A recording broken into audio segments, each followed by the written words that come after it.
Saya punya nama itu, nama lengkapnya Pak Yohanes Gale, biasa dipanggil Pak Yoga.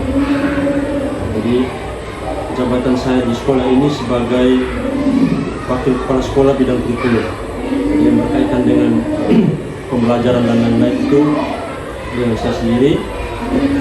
Lalu saya mengambil mata pelajaran Bahasa Indonesia kelas 7, 8, dan 9 dan Seni Budaya kelas 9.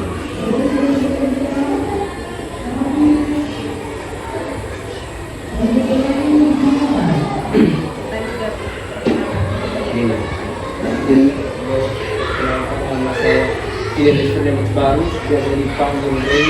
Saya masih semester 7 dalam kurikulum bahasa Inggris.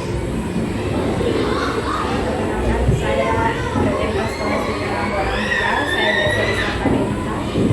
Saya mahasiswa prodi pendidikan bahasa Inggris semester 5. Saya Maria Regina Sakan, biasa disapa Regina. Saya mahasiswa prodi pendidikan bahasa Inggris semester 5. Saya Serisa dari prodi bahasa Inggris juga semester 5. Saya Maria Selviana Ferry, biasa dipanggil Evi, dari prodi pendidikan kimia semester 5. Kimia? Iya. Satu kelompok. Kalau ini yang apa? Lanjut.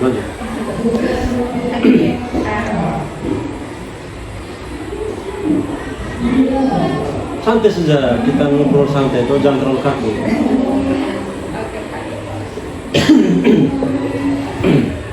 Baik, selamat pagi Pak. Iya. Jadi maksud dan tujuan kami datang ke sekolah ini, kami ingin mengetahui Pak mengenai profesi media. Baik, langsung saja. Silakan. Pertanyaan pertama, apa syarat utama kualifikasi akademik seperti gelar S1, D4 dan sertifikat pendidikan untuk menjadi guru di SMA 1, menjadi guru di SMP Rosari Siga? Baik. Untuk menjadi guru itu tidak mudah. Sepertinya melalui beberapa tahapan. Yang paling pertama itu kita harus menempuh pendidikan S1 atau D4 tadi. Itu ada beberapa tahapan di mana kita harus memilih jurusan mana yang cocok buat kita sehingga kelak kita bisa menjadi seorang guru. Ya. Jadi tidak pas kita kuliah selesai kita tidak langsung menjadi guru, tapi kita perlu belajar. Ya, perlu belajar. Karena untuk menjadi guru tidak mudah. Kita harus berhadapan dengan latar belakang siswa yang berbeda, dengan latar belakang pendidik yang berbeda. Di situ kita ditantang. Lalu dalam perjalanan kita perlu mengambil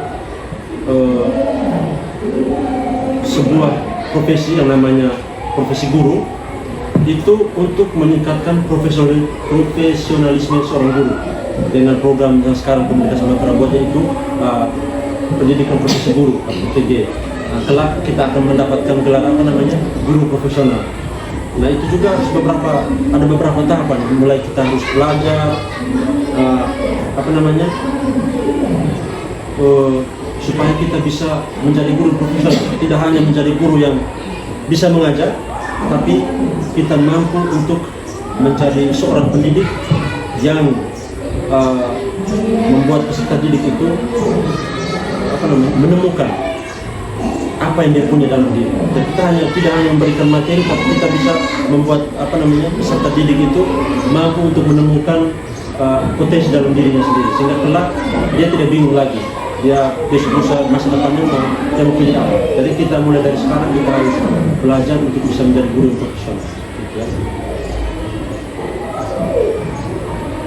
Baik, pertanyaan kedua dari saya, bagaimana SMPK Rusamistika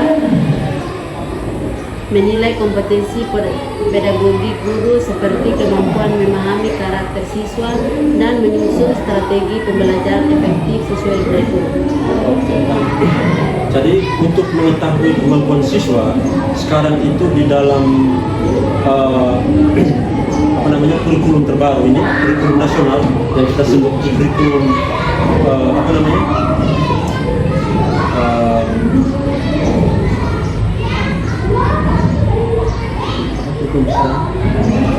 Merdeka Belajar ya, sorry ya, kurikulum Merdeka Belajar sekarang itu disebut dengan kurikulum nasional, tidak ganti kurikulum, hanya disebut kurikulum nasional ya, Merdeka Belajar. Merdeka Belajarnya artinya apa? Siswa harus bisa belajar sendiri, guru juga harus bisa menjadi guru yang baik. Nah, untuk mengetahui kemampuan siswa, sekarang tuh ada dia punya caranya. Yang pertama tuh ada asesmen awal diagnostik. Ada jenis itu. Ada asesmen awal diagnostik non kognitif dan asesmen awal diagnostik kognitif.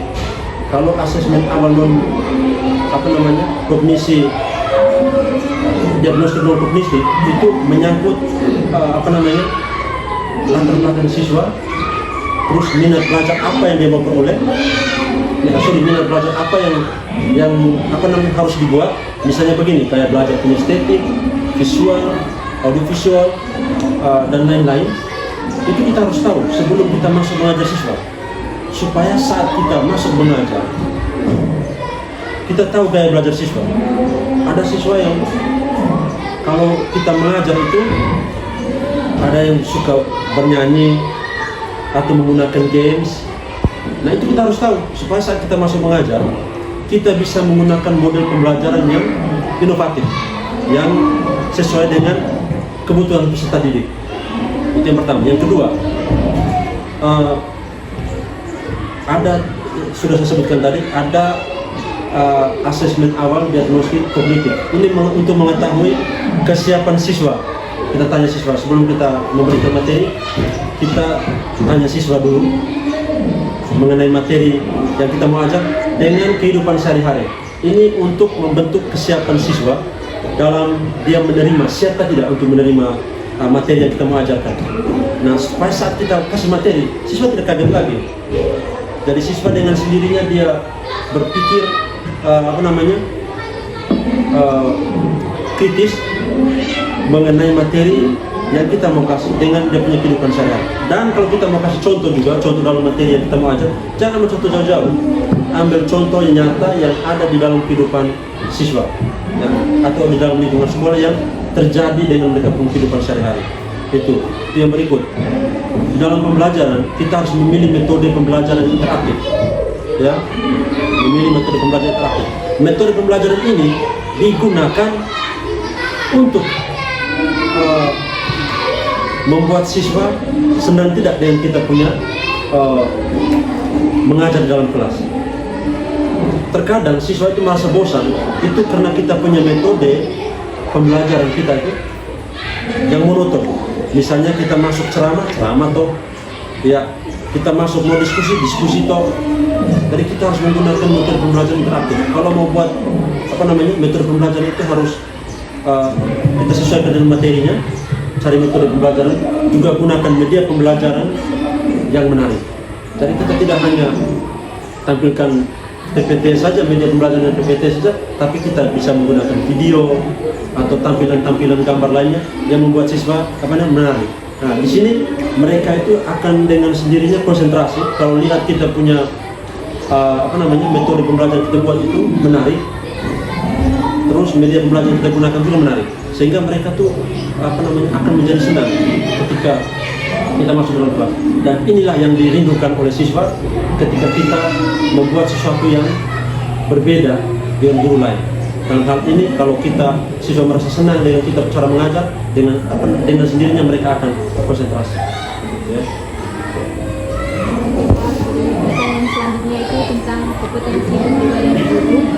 Pertanyaannya, sejauh mana guru SMPK Rosa Hizbika menunjukkan kompetensi kepribadian mantap seperti kompetensi nilai moral dan kematangan dalam menghadapi tantangan. Nah, seperti tadi awal saya kasih tahu ya, guru itu tidak hanya masuk dan mengajar, tapi perlu belajar dan menjadi guru yang adaptif ya. Yang adaptif itu maksudnya menyesuaikan diri dengan perkembangan zaman sekarang. Jadi sekarang ini kan sudah era digitalisasi ya. Nah, bagaimana sikap guru untuk menghadapi ini? Yang pertama, harus belajar giat. Yang kedua, mengikuti pelatihan-pelatihan yang dibuat baik oleh dinas maupun oleh kementerian, dan juga kita bisa menjadi model untuk teman-teman guru lain, teman-teman sejawat. Nah, kalau kita sudah kita tidak menjadi guru, tidak boleh menjadi pintar, tidak boleh merasa pintar. Jadi kita kalau kita merasa diri pintar, maka kita tidak akan kita tidak mau mengetahui hal-hal yang lain lagi. Tapi kita menjadi guru yang merasa bahwa kita tidak tahu. Dengan kita merasa kita tidak tahu, kita akan terus belajar. Nah, kita di SMP Rosanes 3 ini ketika ada kegiatan-kegiatan, kita dipercaya untuk mengikuti kegiatan ini untuk mengembangkan kompetensi guru. Ya, jadi kita tidak hanya menjadi guru yang hanya mau mengajar, tapi bisa berguna untuk untuk anak-anak, untuk terdidik, dan untuk komponen-komponen di dalam sekolah ini. Seperti itu. Pertanyaan selanjutnya mengenai kompetensi sosial guru. Dengan pertanyaan, bagaimana kompetensi sosial guru dievaluasi di sekolah, termasuk kemampuan berkomunikasi efektif dan beradaptasi dengan lingkungan beragam di SMPK Rosanes 3. Nah, ini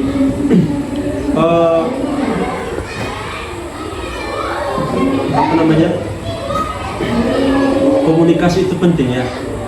Komunikasi itu penting. Komunikasi dalam hal ini kita sesama guru, kita harus saling menguatkan, saling mengingatkan. Nah, ketika ada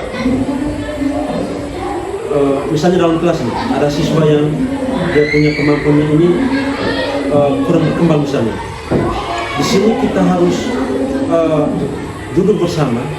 Kita tidak bisa kita guru kadang-kadang tidak bisa menemukan solusi sendiri. Jadi kita butuh rekan sejawat untuk bisa menemukan solusi. Nah, inilah yang diperlukan dalam komunikasi ini. Jadi tidak hanya rekan sejawat, kita juga butuh pendapat orang tua, karena anak ini datangnya dari rumah. Nah, kita harus butuh pendapat orang tua supaya komunikasi atau kerjasama antara sekolah dan orang tua, sekolah dan masyarakat itu bisa berjalan dengan baik, sehingga perkembangan anak ini bisa kita tangani bersama. Dan untuk guru sendiri, kita selalu mengingatkan supaya bisa menjadi guru profesional, dan kita selalu mengingatkan untuk bisa bekerja sama dengan baik antara sesama guru, dengan kepala sekolah, dengan pihak-pihak luar, dan juga membangun kompetensi sosial itu tidak hanya dalam berkomunikasi, tapi juga bisa menjaga nama baik sekolah, menjaga kewibawaan sekolah. Itu penting supaya tidak ada pendapat-pendapat dari pihak luar dalam sekolah ini tidak baik ya, dan kita perlu menjaga. Jadi pertanyaan yang terakhir Pak.